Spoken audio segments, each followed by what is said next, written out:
Sur le mondial de l'automobile. Bonjour à tous, de retour donc au Mondial de l'Automobile de Paris où nous sommes en direct tous les jours depuis le stand de l'ASFA, l'association professionnelle des autoroutes et ouvrages routiers, situé, on le rappelle, pavillon 2.2 à l'EE. Toutes les heures et jusqu'à 16 heures, vous pouvez suivre notre émission Plein Phare consacrée aujourd'hui aux équipements de sécurité des véhicules. Dans quelques minutes, nous allons nous intéresser à une invention, le Rescue Code. Cette émission est réalisée par Alexandre Bardet avec à la régie vidéo Sébastien Bontemps et les moyens techniques de GoPro.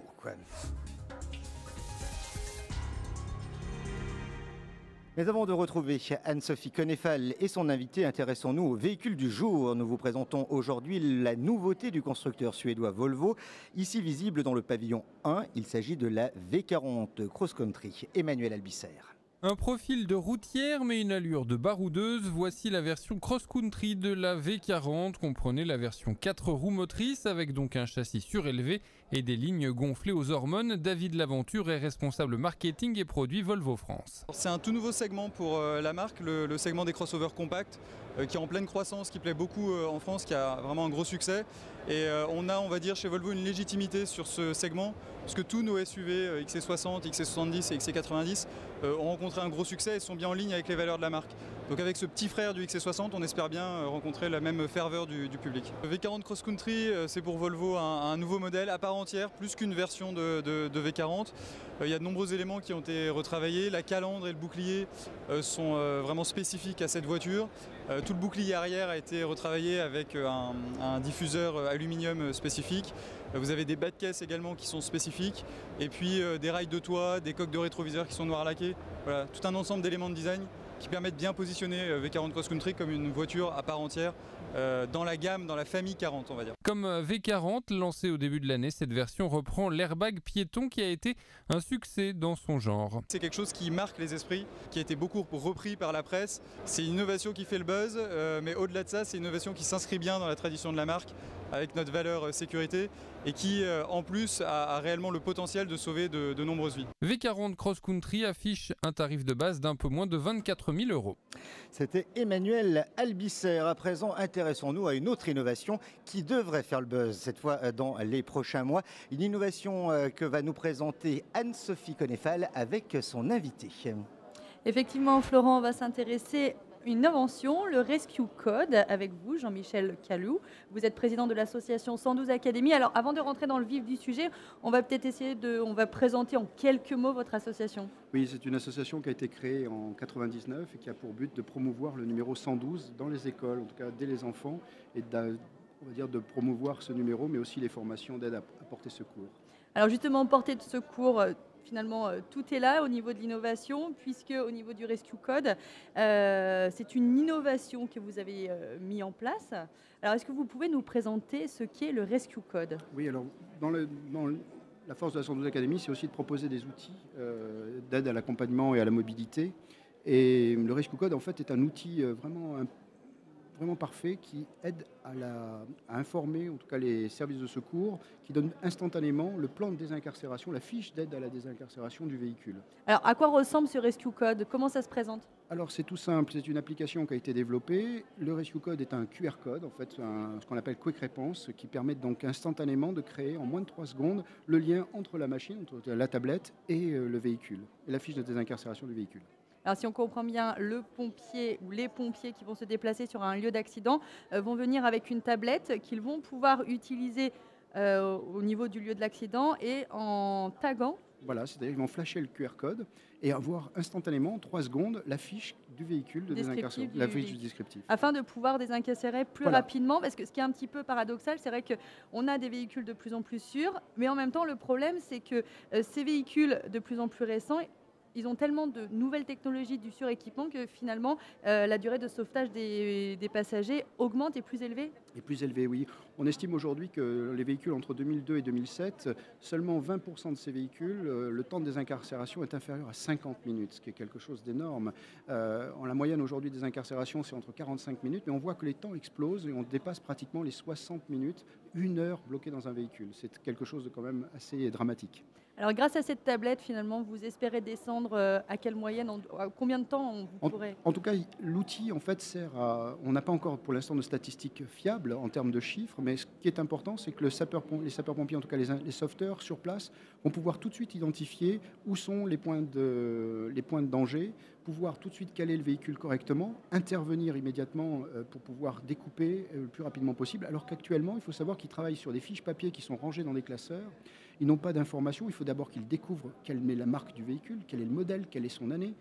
C'est tout un temps, si vous voulez, c'est des minutes qui défilent. Et aujourd'hui, dès qu'ils arrivent sur le lieu de l'accident, grâce à ce QR code, ils pourront flasher et avoir tout de suite les bons réflexes en tout cas, pour éviter tout ce qui risque de manipulation et pouvoir intervenir le plus rapidement possible. Donc on pense aujourd'hui qu'on peut réduire peut-être d'un tiers, voire de 2 tiers, le temps normalement pour tout ce qui avait aspect à la découverte, à la recherche de la bonne identification du véhicule. Alors, est-ce que ce concept, ce projet, est-ce que pour le moment, ça intéresse les constructeurs? Alors oui, on peut dire qu'aujourd'hui, Renault nous accompagne dans la démarche. Ça sera le premier constructeur à tester ce type de dispositif. Alors il est déjà en place aujourd'hui avec les sapeurs-pompiers de Nantes, dans le 44, qui sont déjà équipés de ce dispositif et qui le testent aussi en partenariat avec Renault. Et on espère bien sûr que d'autres constructeurs se rallieront à la cause très rapidement. En tout cas, constructeurs, équipementiers automobiles aussi, comme les assureurs aussi, puisque le but de cet outil, c'est un outil de prévention. Et la prévention ne coûte pas, elle rapporte. Donc je pense que les assureurs aussi sont intéressés par ce dispositif, devraient être intéressés. Alors j'imagine que vous avez eu un petit peu des réponses, on va dire, des propos des pompiers. Que pensent-ils de cette innovation, les pompiers? Pour eux, on a présenté donc ce dispositif sur le stand de Renault lors du 119e congrès des sapeurs-pompiers à Amiens, qui a eu lieu pendant l'ouverture du salon, en tout cas pour les journées presse, le 27 et 28 septembre dernier.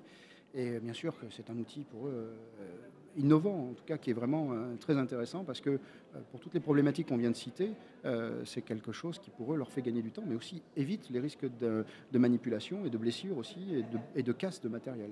Alors ça fait déjà 2 ans que vous travaillez sur ce concept, ce projet. Quand est-ce qu'on va pouvoir voir cette tablette? Alors nous, on se bat, c'est clair, au sein de l'association. Maintenant, on espère qu'avec Renault, la promotion du dispositif va s'accélérer. Maintenant, on espère que dans une mobilisation solidaire, l'ensemble des constructeurs nous rejoindront. Ce qui nous manque aujourd'hui, c'est vraiment un appui de l'État, on va dire une recommandation de l'État, peut-être un décret à court terme pour que ce dispositif soit réellement obligatoire. Eh bien, merci beaucoup de votre intervention et Merci de cette beaucoup. présentation de ce concept du Rescue Code. Merci beaucoup.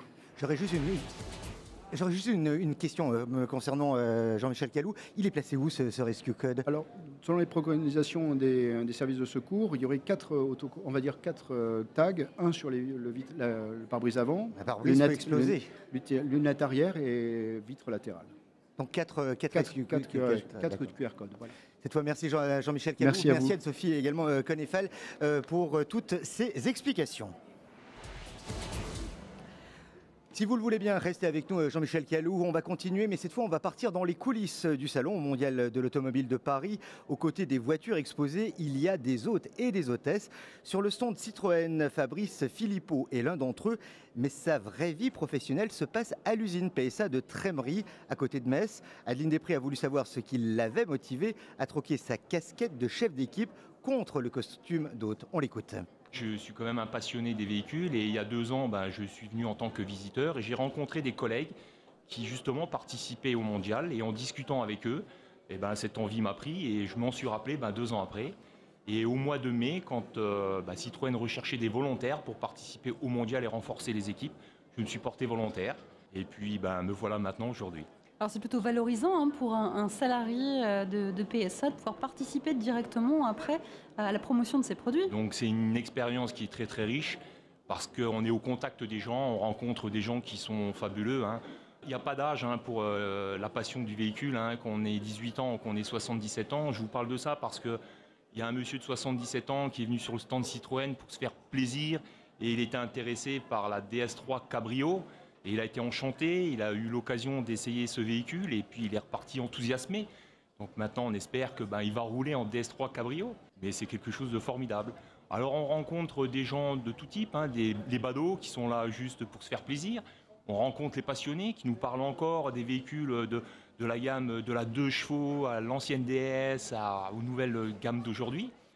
Et puis on rencontre les gens qui ils sont là parce qu'ils ont vraiment besoin d'un véhicule. Et c'est un grand plaisir pour nous de les accueillir et de les renseigner. Retrouvez bien sûr cette émission sur autorouteinfo.fr et sur les réseaux sociaux. On se retrouvera, nous, à 16h pour le dernier rendez-vous de cette journée et pour le dernier rendez-vous de cette émission Plein Phare consacrée aux véhicules de plus en plus sûrs. Nous aurons le plaisir de recevoir le professeur Olivier Longeron du centre hospitalier de la Salpêtrière à Paris. Avec lui, nous parlerons justement de l'évolution des traumatismes que peuvent subir aujourd'hui les victimes d'accidents de la route. Et puis si vous nous faites également le plaisir de continuer à voyager à l'écoute de nos programmes, à suivre et également juste après une pause, le point complet sur vos conditions de circulation. Bonne route à tous. Tu sais qu'il y a un bateau qui mène au pays des rêves. Ah bah oui, il fait chaud, le ciel n'a pas son pareil.